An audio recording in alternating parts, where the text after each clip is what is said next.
அனைவருக்கும் நமஸ்காரம். நம பார்வதி பதையே ஹர ஹர மகாதேவ. தென்னாடுடைய சிவனே போற்றி, எந்நாட்டவர்க்கும் இறைவா போற்றி. திருச்சிற்றம்பலம். அன்பர்கள் அனைவருக்கும் வணக்கம். இன்றைய பதிவிலே நாம் காண இருக்கும் திருக்கோவில் சாயாவனம் என்று சொல்லக்கூடிய திருச்சாய்க்காடு புராண பெயர் பெற்ற ஸ்தலத்தை பற்றி இங்கே காண உள்ளோம். இங்கே இருக்கும் சுவாமியினுடைய பெயர் சாயாவனேஸ்வரர் என்றும் அமுதேஸ்வரர் என்றும் அழைக்கப்படுகிறது. இந்த திருக்கோவிலை பற்றி இன்று நாம் காண்போம். முதலிலே இந்த திருக்கோவிலுடைய தல வரலாறை பற்றி காண்போம். இந்திரனுடைய தாயார் அதித்தி. இவர்கள் இந்திரலோகத்திலே இருக்கிறார்கள். இந்த அதித்திக்கு பூலோகத்தில் உள்ள ஸ்ரீ சாயாவனேஸ்வர சுவாமி திருக்கோவிலை வந்து சுவாமியை தரிசனம் செய்ய வேண்டும் என்று நீண்ட நாட்களாக ஆசை இருந்தது. அப்படி இருக்க ஒரு நாள் இவர் புறப்பட்டு பூலோகத்திற்கு வந்து சாயாவனேஸ்வர சுவாமியை தரிசனம் செய்தார். அங்கே இந்திரன் தாயாரை காணவில்லையே என்று மிகுந்த பதட்டத்துடன் அன்னையை தேடிக்கொண்டிருந்தான். அப்படி தேடும் பொழுது தனது தாயார் பூலோகத்திலே உள்ள திருச்சாய்க்காடு சாயானேஸ்வர சுவாமி திருக்கோவிலுக்கு வந்திருக்கிறார் என்பது தெரிய வந்தது. பிறகு இந்த திருக்கோவிலையும் அங்கே எழுந்து அருள் பாலித்து கொண்டிருக்கும் சுவாமியை பற்றியும் உணர்ந்து கொண்டான். பிறகு தனது தாயார் நித்தியமும் என்றால் தினமும் இந்த திருக்கோவிலை தரிசனம் செய்ய வேண்டும் என்ற எண்ணத்திலே இந்த திருக்கோவிலை தனது யானையான ஐராவதத்தை வைத்து தேரிலே பூட்டி இந்த திருக்கோவிலை இந்திரலோகத்திற்கு இழுத்து செல்ல வேண்டும் என்று எண்ணினான். அப்படி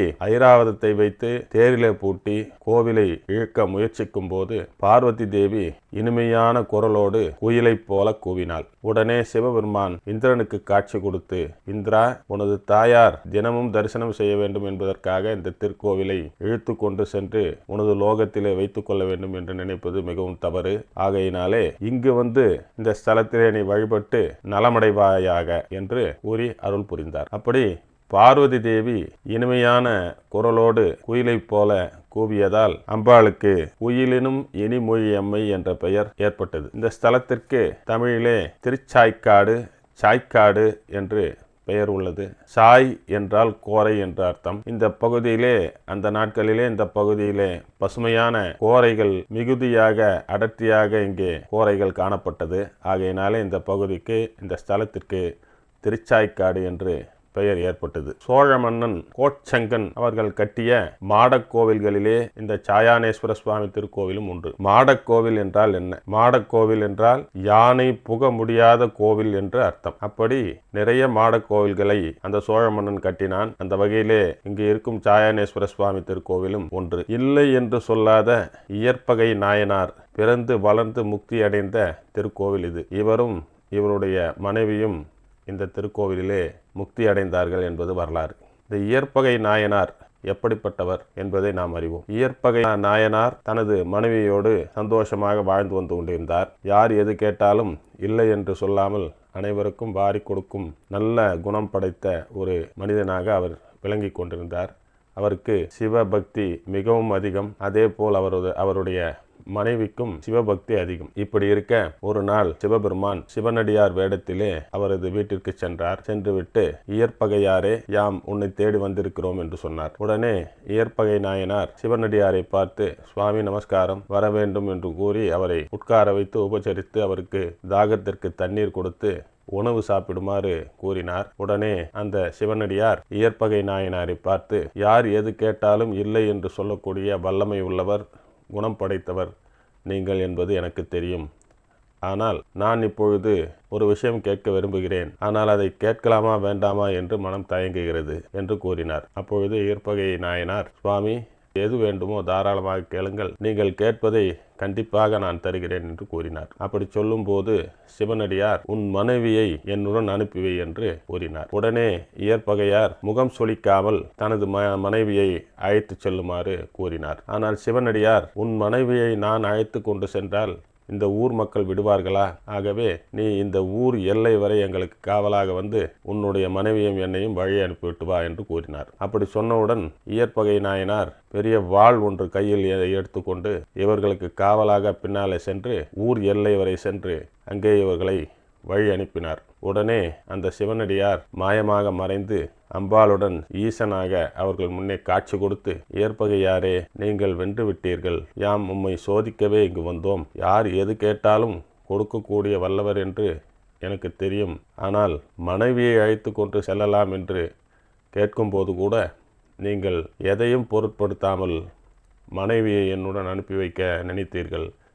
ஆகவே உங்களை போன்ற மனிதரை கண்டிப்பாக இவ்வுலகம் மெச்சும் என்று சொல்லி நீங்கள் நீடோடி வாழ வேண்டும், நீண்ட காலமாக சேமமாக வாழ்ந்துவிட்டு கடைசியிலே என்னுடைய பாதங்களிலே வந்து சேருமாறு உங்களை வாழ்த்துகிறேன் என்று அவர்களுக்கு அருள் புரிந்தார். அப்படிப்பட்ட இயற்பகை நாயனார் பிறந்த ஊர் மற்றும் வளர்ந்த ஊர் மற்றும் அவரும் அவர் மனைவியும் முக்தி அடைந்த ஸ்தலம் இந்த திருச்சாய்க்காடு என்று சொல்லக்கூடிய சாயாவனேஸ்வர சுவாமி திருக்கோவில். அது மட்டுமல்ல, இந்த திருக்கோவிலிலே வில்லேந்திய வேலவன் என்று சொல்லக்கூடிய பஞ்சலோக திருமேனி உடையவராக முருகப்பெருமான் காட்சி கொண்டிருக்கிறார். 4 கரங்களுடன் வில்லை ஏந்தி கம்பீரமாக காட்சி தருகிறார். இந்த வேலவர் நெடுங்காலத்திற்கு முன்பு கடலில் கிடைத்ததாக சொல்லப்படுகிறது. இத்தலம் சிவபெருமானின் ஒரு சிறந்த தலமாக விளங்கி கொண்டிருக்கிறது. எல்லா கோவிலிலும் முருகப்பெருமான் வேலை மட்டும் பிடித்து கொண்டிருப்பார். எந்த திருக்கோவிலும் முருகப்பெருமானுக்கு வில் இருக்காது. ஆகவே இந்த திருக்கோவிலில் இருக்கும் முருகப்பெருமானுக்கு கையில் வில் இருக்கிறது. அதற்காகவே வில்லேந்திய வேலர் என்று அவருக்கு பெயர் வந்தது. இந்த வில்லேந்திய வேலவரை தரிசனம் செய்தால், அவருக்கு விளக்கேற்றி நமஸ்காரம் செய்தால் எடுத்த காரியங்கள் அனைத்தும் கண்டிப்பாக நிறைவேறும். ஆகவே இந்த வில்லேந்திய வேலவரை நிச்சயமாக தரிசனம் செய்ய வேண்டும். இந்த ஸ்தலத்திலே சிவபெருமான் சுயம்பு மூர்த்தியாக அருள் பாலித்துக் கொண்டிருக்கிறார். இந்த கோவிலுக்கு அருகில் பூம்புகார் காவல் தெய்வமாகிய சம்பங்கி அம்மன் திருக்கோவில் அமைந்துள்ளது. சித்திரை மாதத்திலே பௌர்ணமி முதல் 21 நாட்கள் இந்திரனுக்கு விழாவாக இங்கே கொண்டாடப்படுகிறது. ஏனென்றால் இந்திரன் வந்தது, இங்கே வந்து தனது தாயாரை அழைத்து சென்றது என்ற பல சிறப்புகள் உள்ள இந்த திருக்கோவில் அந்த இந்திர விழாவை சிறப்பாக நடத்தி கொண்டிருக்கிறது. மார்கழி மாதத்திலே இயற்பகை நாயனாருக்கென 5 நாட்கள் உற்சவ விழா நடைபெற்று வருகிறது. இந்த உற்சவ விழாவிலே 4வது நாளாக சிவபெருமான் இயற்பகை நாயனாருக்கு காட்சி கொடுத்த அந்த நிகழ்ச்சியானது அங்கே நடைபெறுகிறது, சிறப்பாக நடைபெறுகிறது. எதிரி பயம் உள்ளவர்கள், எதிரியை கண்டு அஞ்சுபவர்கள், எதிரியை கண்டு பயப்படுபவர்கள் அனைவரும் இந்த ஸ்தலத்திற்கு வந்து வில்லேந்தும் வேலவரை தரிசனம் செய்தால் கண்டிப்பாக அவர்களுடைய பிரார்த்தனைகள் அனைத்தும் நிறைவேறும் என்பது 100க்கு 100 உண்மை. வேண்டுதல்கள் அனைத்தும் நிறைவேறுபவர்கள் பிறகு இந்த திருக்கோவிலுக்கு சென்று அருள்மிகு அம்பாளுக்கும் சாயானேஸ்வர சுவாமிக்கும் அபிஷேகங்கள் செய்வித்து புது வஸ்திரங்கள் வாங்கி கொடுத்து அதை சுவாமிக்கு சாட்டும்படி சொல்லி நைவேத்தியங்கள் அங்கே கொடுத்து சுவாமிக்கு நைவேத்தியம் வைக்க சொல்லி தங்களுடைய வேண்டுதல்களை எல்லாம் நிவர்த்தி செய்து கொண்டு வருகிறார்கள். இந்த திருக்கோவில் காலை 7 மணி முதல் 12 மணி வரை செயல்படும். மாலை நேரத்திலே 4 மணி அளவில் நடை திறக்கப்பட்டு இரவு 7:30 மணி அளவிலே நடை சாற்றப்படுகிறது. ஆக இத்தனை சிறப்புமிக்க இந்திரன் வந்து தரிசனம் செய்த திருக்கோவில் அப்படி சிறப்புமிக்க இந்த திருக்கோவில் ஆகும். இந்த திருக்கோவிலில் சுவாமியினுடைய பெயர் சாயாவனேஸ்வர சுவாமி மற்றும் அமுதேஸ்வரர். அம்பாளுடைய பெயர் குயிலினும் நன்மொழி அம்மை. ஸ்தல விருட்சமாக கோரை விளங்குகிறது. ஏனென்றால் அங்கே கோரைகள், பசுமையான கோரைகள் மிகுதியாக இருந்தது இந்த பகுதி. ஆகையினாலே இந்த ஸ்தலத்திற்கு விஷயமாக கோரை விளங்குகிறது. தீர்த்தம் காவிரி மற்றும் ஐராவத தீர்த்தம் என்று விளங்கி கொண்டிருக்கிறது.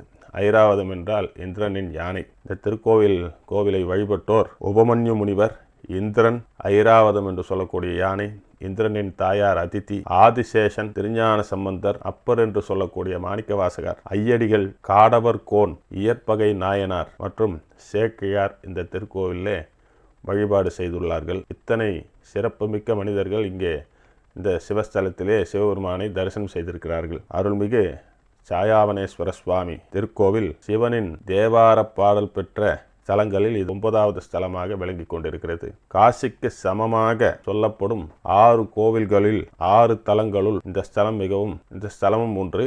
இந்த ஸ்தலம் மிகவும் சிறப்பு வாய்ந்ததாக அமைந்து கொண்டிருக்கிறது. கோவிலுக்கு செல்வதற்காக ஒரு வழியை சொல்கிறேன். சீர்காழியிலிருந்து பூம்புகார் செல்லும் சாலையிலே திருவெண்காடு வரும்.